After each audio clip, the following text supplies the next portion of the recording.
ನಮಃ ಶಿವಾಯ. ವ್ಯಾಪಾರ ವೃದ್ಧಿ ಮತ್ತು ವಾಣಿಜ್ಯ ವ್ಯವಹಾರಗಳ ವೃದ್ಧಿಗೆ ಒಂದು ಮಂತ್ರ ಮತ್ತು ತಂತ್ರವನ್ನು ಹೇಳ್ಕೊಡ್ತೀನಿ. ಇದನ್ನು ಮಾಡಿ ನಿಮಗೆ 40 ದಿನಗಳ ಒಳಗಡೆ ರಿಸಲ್ಟ್ ಬರುತ್ತದೆ. ನೀವು ನಿಮ್ಮ ಆಫೀಸ್ ಇರ್ಬೋದು, ಅಂಗಡಿ ಇರ್ಬೋದು, ತೆಗೆದ ನಂತರ ಲಕ್ಷ್ಮೀ ದೇವಿಗೆ ನೀವು ಪೂಜೆ ಸಲ್ಲಿಸಿ ದೀಪಾದಿ ನೈವೇದ್ಯಗಳನ್ನು ಸಲ್ಲಿಸಿದ ನಂತರ ನೀವು ಕೂರುವ ಕುರ್ಚಿ ಏನಿರುತ್ತೆ, ಗದಿಗೆ ಏನಿರುತ್ತೆ, ಅದರ ಮೇಲೆ ಕೂತ್ಕೊಂಡು ಈ ಒಂದು ಮಹಾಲಕ್ಷ್ಮಿ ಬೀಜ ಮಂತ್ರವನ್ನು, ಒಂದು ಮಹಾಲಕ್ಷ್ಮಿ ವಿಶೇಷವಾದ ಮಂತ್ರವನ್ನು ನೀವು 108 ಬಾರಿ ಕಮಲ ಮಾಲೆಯನ್ನು ಇಟ್ಕೊಂಡು ಜಪಿಸ್ತಾ ಬನ್ನಿ. ನಿಮಗೆ 100% ರಿಸಲ್ಟ್ ಬರುತ್ತೆ. ಮಂತ್ರ ಈಗ ಬರುತ್ತೆ.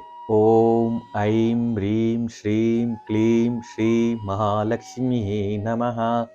ಈ ಮಂತ್ರವನ್ನು 108 ಬಾರಿ ಪಠಿಸ್ತಾ ಬನ್ನಿ. ನಿಮಗೆ ಒಂದು 20 ದಿನಗಳು ಪಠಿಸಿದ ನಂತರ ಇದರ ಒಂದು ಪ್ರಭಾವ ಶುರುವಾಗುತ್ತೆ. ನಿರಂತರವಾಗಿ 40 ದಿನ ಪಠಿಸ್ತಾ ಬನ್ನಿ. ನಿಮಗೆ ರಿಸಲ್ಟ್ ಚೆನ್ನಾಗಿ ಬರ್ತಾ ಇದ್ದರೆ ಇದನ್ನು ನಿಮ್ಮ ದಿನನಿತ್ಯದ ಒಂದು ಭಾಗವಾಗಿ ಮಾಡಿಕೊಳ್ಳಿ. Thank you.